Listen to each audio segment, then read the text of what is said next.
empezando así como de a poco. Lo que vamos a ver hoy también tiene que ver bastante con lo que vimos ayer con la PAO y tiene que ver incluso con las próximas clases vinculadas todas a la unidad número 4. Vamos a hacer como una mega presentación bastante sintética sobre algunos procesos que son constitutivos del siglo XX latinoamericano y que difícilmente pueden comprenderse esas relaciones entre el campo intelectual, el campo académico, sin tener una mirada un poco más histórica sobre algunos procesos más concretos. Yo entiendo que muchas y muchas de ustedes lo deben conocer, algunos de estos procesos, porque probablemente hayan leído sobre este tema o al respecto de esto, pero no estaría mal así como pegarles como una mega síntesis para ver desde dónde estamos hablando y por qué son tan significativos algunos debates que incluso son bastante contemporáneos.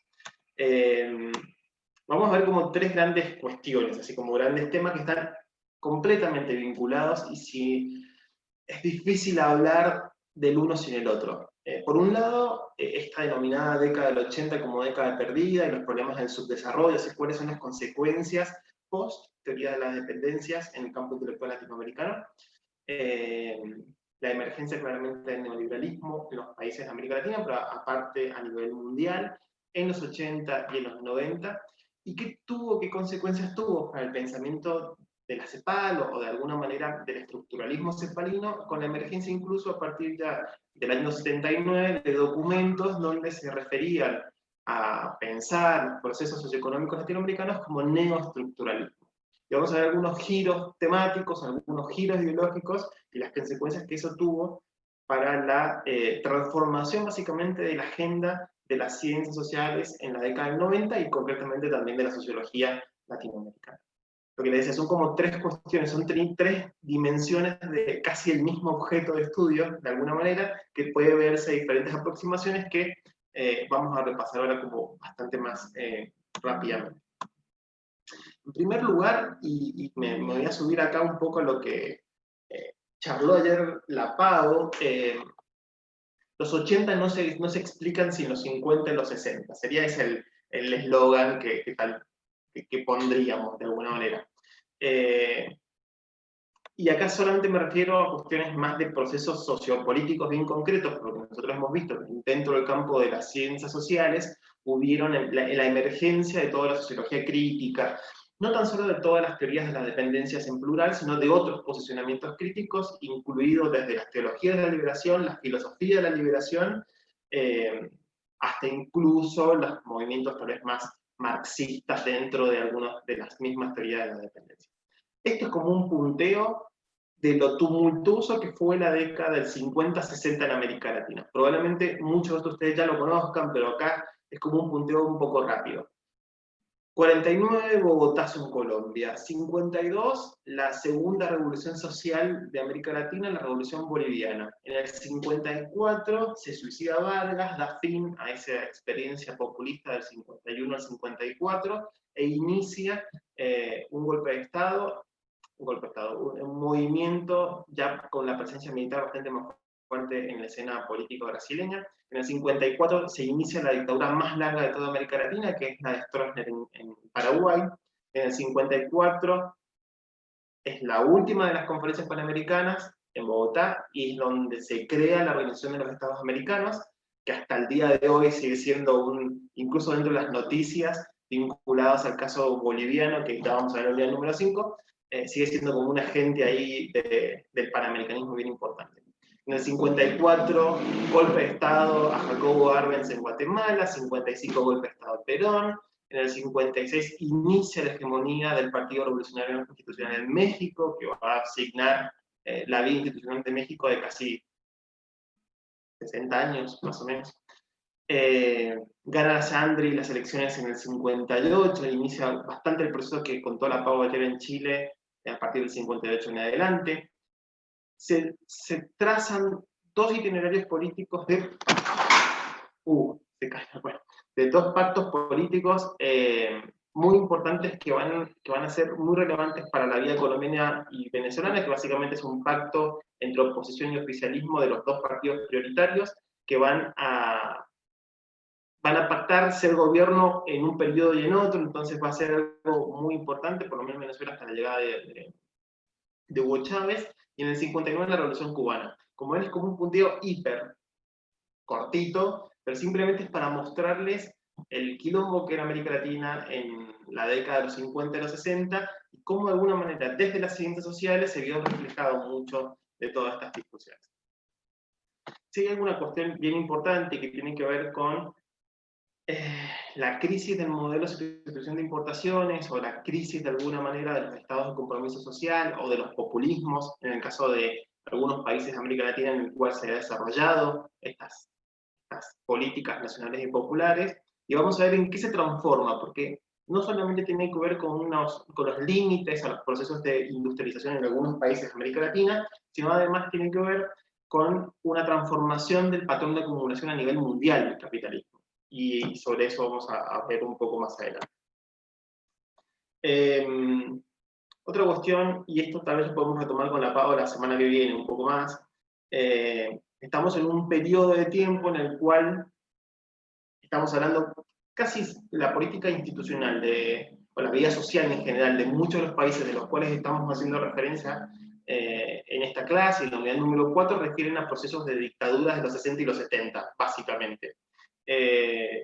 Ya vamos a retomar la semana que viene, tenemos una clase sobre derechos humanos y la construcción de los movimientos de derechos humanos, movimientos de mujeres incluso. Tal vez podemos ver esto en mayor profundidad, acá solamente se los presento, pero sí es importante, como una materia latinoamericanista, de alguna manera, tener como alguna distinción con todas aquellas otras dictaduras que se dieron dentro de América Latina, que tenemos dictaduras en América Latina desde las primeras décadas del siglo XX, entonces sí hay unas marcadas diferencias con esas dictaduras más autocráticas, personalísticas, como el caso de Gómez, de Ubico, de Somoza, de Trujillo en Dominicana, incluso el mismo Batista en Cuba, con aquellas dictaduras de las décadas de los 60 a los 70, que son dictaduras institucionales de las Fuerzas Armadas y doctrinarias de las Fuerzas Armadas. De acá solamente les he puesto algunos procesos, pero desde Bolivia del 71 en adelante hasta las últimas, que es el caso chileno, me parece, ¿no? En el 90-91. No, perdón, la última es la boliviana. Disculpen el exabrupto, es tan reciente que me olvidé. Pero bueno, que tiene que además que ver con esto que mencionó Ana Pao ayer, que tiene con la generación del enemigo interno y la formación y la institucionalización de la doctrina de la seguridad nacional. Simplemente lo nombramos, la semana que viene lo vamos a retomar, y sí me quedo acá con la cuestión del neoliberalismo, que va a asignar de manera casi completamente todas las discusiones de las ciencias sociales de la década de los 80 y de la década de los 90 va a estar vinculado con el gran terremoto que se produjo tras la implementación de las políticas neoliberales dentro de América Latina. Incluso la agenda de las ciencias sociales, más allá de la violencia política y la represión y el cierre de un montón de organismos destinados a la ciencia y la tecnología de las universidades públicas, los exilios, todo va a ser el contexto, además, de introducción de un conjunto de estructuras, si se quiere, de pensamiento, más ligadas a ese nuevo patrón de acumulación de capitalismo mundial que ustedes conocen ya muy bien. Sí, acá hay una cuestión, y que sería tonto no mencionarlo, que básicamente va a ser cuál el debate del neoestructuralismo, que tiene que ver con el agotamiento del desarrollo. ¿Se acuerdan de qué era esto del desarrollismo? Seguramente lo saben, pero me pregunto ahora para ser pesado, básicamente nada más. Pero si les preguntamos qué es esto del desarrollismo, ¿qué se acuerdan?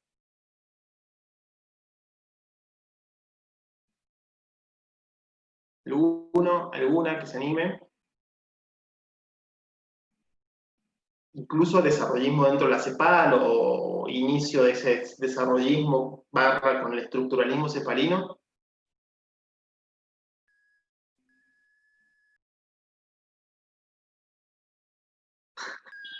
¿No se acuerdan, no lo saben, o no se animan a decirlo? Todo eso junto, tal vez. Bueno, solamente recuerden que el estructuralismo cepalino, a partir del documento del 48 de Previs en adelante, va a promover de alguna manera un conjunto de instancias y proyectos de planificación político, económica y social que buscaba de alguna manera generar nuevas instancias de salida al estrangulamiento de la balanza de pagos de la década del 30. Y para esa propuesta, e incluso para generar instancias y condiciones para el desarrollo, se estableció de alguna manera como límite, como horizonte de llegada las políticas de industrialización. Básicamente, las políticas desarrollistas fueron las que se aplicaron en algunos países de América Latina, principalmente en Argentina y Brasil, que buscaron la industrialización en diferentes tipos de etapas. Y tiene que ver incluso ahí con una cuestión de la inversión en tecnología, ciencia, que vamos a ver un poco más adelante. Para esta época, ese paradigma, si se quiere, dentro incluso de la misma CEPAL, estaba en crisis.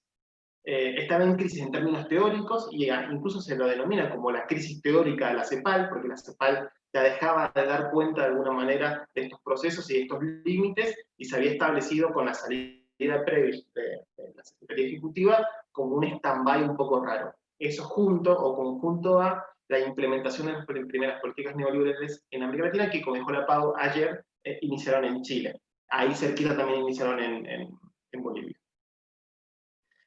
Y además tiene que ver con una cuestión vinculada al rol del Estado, de los estados latinoamericanos y el rol que jugaba dentro de los procesos de intervención de la economía.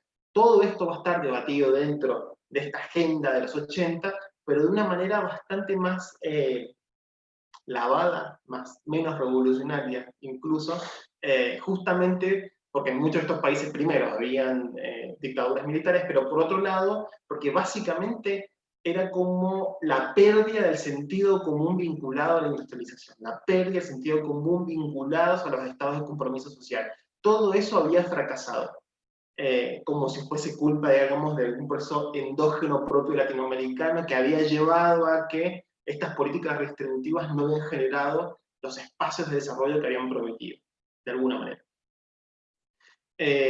Claramente nosotros desde el siglo XXI, el 2020, y como todos estudiantes de ciencias sociales, conocemos que incluso estos procesos no solamente se limitaron para el caso de América Latina, sino que fueron mundiales. Y tiene que ver de alguna manera con estos procesos más estructurales, con el toyotismo, la revolución de la microelectrónica, con los procesos de digitalización, la emergencia de las tecnologías de la comunicación y la información, toda una nueva fase del capitalismo que va a tener una tendencia mucho más fuerte hacia el capitalismo financiero y en menor medida con el capitalismo productivo. Que se va a sentar de alguna manera en un conjunto de ideas que ya venían siendo debatidas en buena parte del mundo, desde la escuela austríaca en adelante, a los 40, se venían debatiendo todas estas cuestiones que hoy conocemos como neoliberalismo. Incluso para América Latina, ayer se nombró la Escuela de Chicago, claramente los ingenieros comerciales chilenos tuvieron esto muy en cuenta. Pero no se entendería de alguna manera por qué hubo una aplicación tan sistemática del neoliberalismo en América Latina, e incluso una adopción casi en términos culturales vinculados a estas mismas ideas, sin que hagamos un repaso muy rápido sobre la década del 80. Se la denominó década perdida, probablemente esto lo escucharon, pero tiene que ver con una caída estrepitosa del PBI per cápita a nivel regional, no tan solo a nivel nacional. Esto no fue una crisis de un país, sino fue una crisis desde México hasta Argentina. Fue durante toda una década donde no hubieron puntos de crecimiento en ninguno de los PBIs de los países latinoamericanos, y básicamente se llevó o se transicionó de lo que caracterizó de alguna manera los estados o los gobiernos nacionales populares o de compromiso social, que estaban mucho más vinculados al binomio producción-redistribución, y en este caso lo que se buscaba básicamente casi completamente en toda la agenda política, en toda la agenda económica de muchos de los países de América Latina, tenía que ver con la estabilidad macroeconómica y con las formas o las posibilidades de resolver estos grandes estrangulamientos de la macroeconomía a corto plazo. Y es el momento en el cual en muchos países de América Latina, justamente, no solamente no había crecimiento, sino que incluso había esto que denominan los economistas como estanflación, que era recesión junto con el inicio de inflaciones estructurales. Que en el caso de Argentina somos como un fiel reflejo de estos procesos hasta el día de hoy incluso. Esto se dio justamente en un contexto en el cual el conjunto de ideas neoliberales dentro del campo de las ciencias sociales y la militarización de la política, la violencia, la exclusión de mucho del pensamiento crítico más revolucionario, llevó a que buena parte de las agendas de discusión dentro de las ciencias sociales más nacionales perdiera de alguna manera el carácter de radicalidad y se buscara simplemente soluciones más pragmáticas. Entonces, comienzan a establecerse esta idea del management, de la eficacia y la efectividad de políticas. Se comienza a hablar básicamente en un cambio en el cual la política no era la forma de transformar la realidad de las sociedades, sino a través de la economía. Y si es a través de la economía, básicamente estamos como casi volviendo a aquellos paradigmas de la escuela neoclásica, retomándolos, pero adaptándolos al nuevo patrón de acumulación de capital. Esto simplemente es como para que tengan un poco de idea de esto que estaba mencionando recién. Casi para finales de la década del 80, el Producto Real por Habitante, o sea, el PBI per cápita de todos los países de América Latina, era igual al año 76. O sea, por eso se lo denomina casi década perdida, porque incluso hubo una década completa de recesión en todos los países de América Latina. Entre el PIB regional entre el 81 y el 89 tenía como un crecimiento negativo, un resultado negativo de menos 8,3%. Yo no estoy recordando ahora cuál es el PBI, el resultado negativo del PBI de este año vinculado a la pandemia, que es uno de los peores de toda la historia en muchos de los países de América Latina, pero fíjense que un 8% es básicamente para toda una región una locura. Y justamente estos resultados negativos dentro de la economía, de la macroeconomía, fueron en lo que consideramos como los grandes centros periféricos. Nosotros dentro de la materia hemos visto que el desarrollo de las ciencias sociales, en términos generales o en términos más hegemónicos, se ha dado como en foco, como en centros regionales. Brasil, Chile, Argentina, bueno, ahora México con el cambio temático y la década de los 80, acá se suma Venezuela. Incluso en estos grandes centros regionales, estos resultados económicos eran uno de los más importantes o más significativos. Esto tiene que ver, todo enlazado con todo, básicamente, con la crisis de la deuda. Probablemente esto ya lo conozcan, así que lo vamos a pasar un poco más rápido, pero la crisis de la deuda de la década del 80 tiene estrecha relación con la crisis del petróleo. La crisis del petróleo fue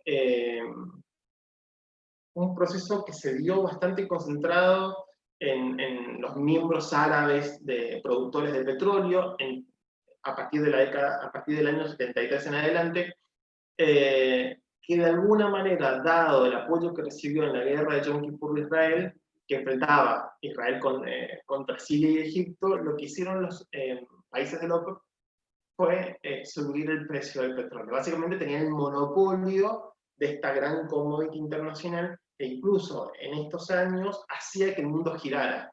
Había un montón de otras formas y recursos energéticos, pero la mayor parte de las economías mundiales estaba ligada al petróleo. Por lo tanto, si tocas el precio del petróleo, trastocas absolutamente todos los resortes de la economía a nivel mundial.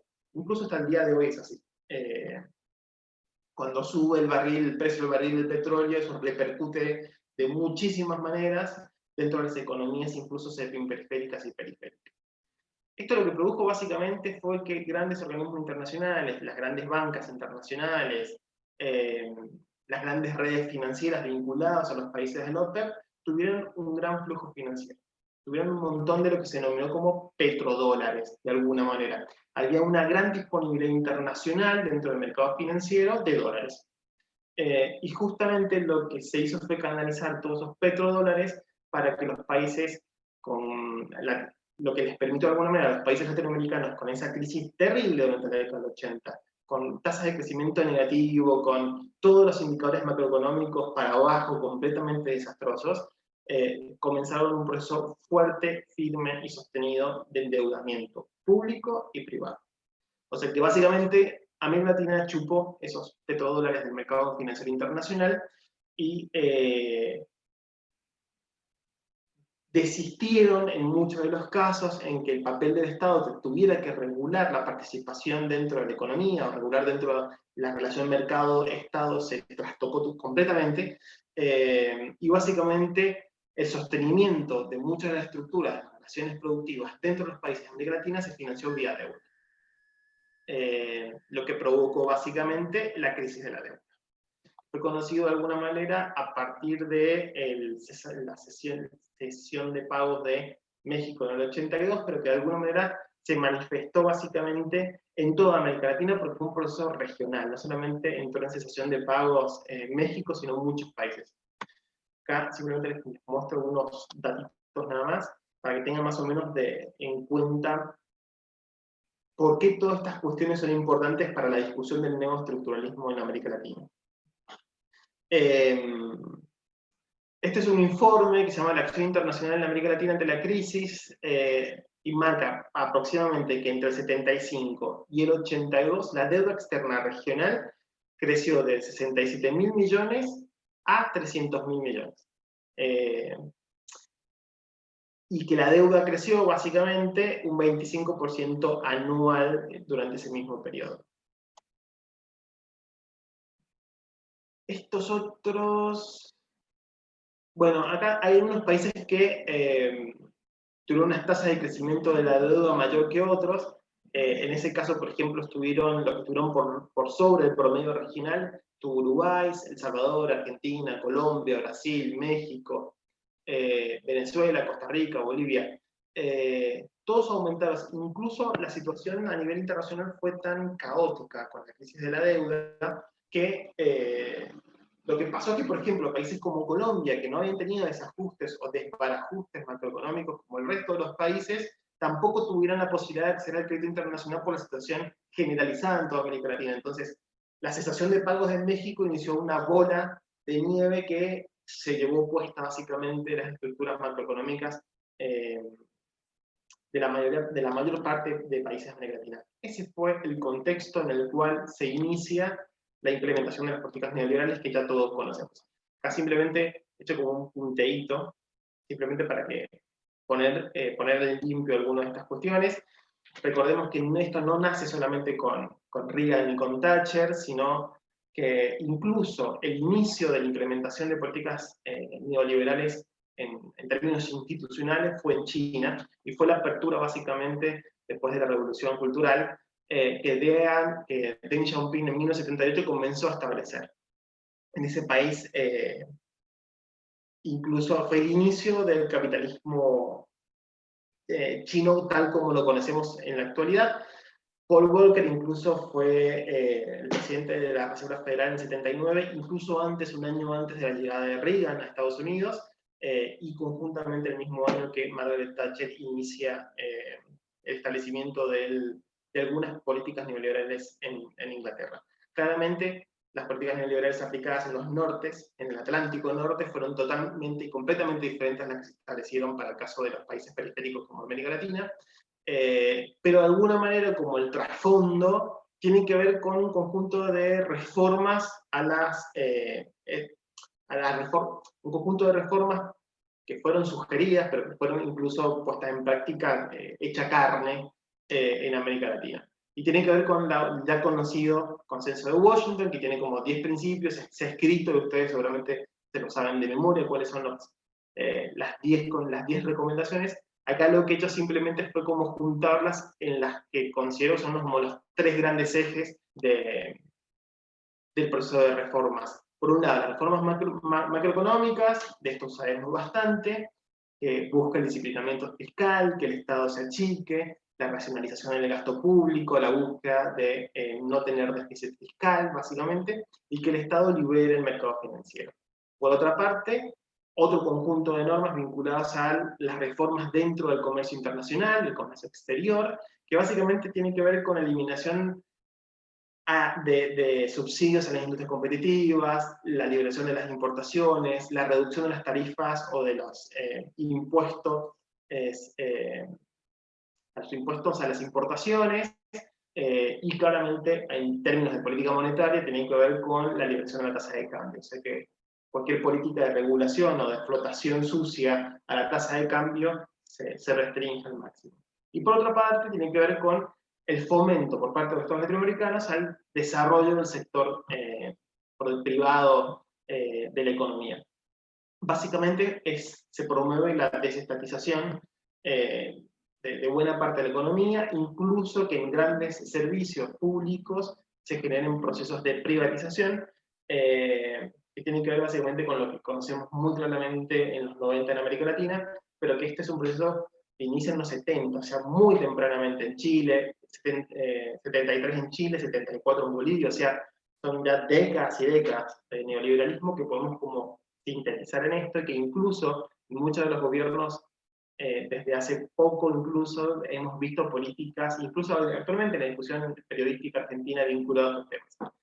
Está faltando ahí como un minutito para que se acorte esta parte de la clase, y si quieren, Pau, cortamos ahora y nos volvemos a conectar para seguir. ¿Te parece? Cortamos. Dale.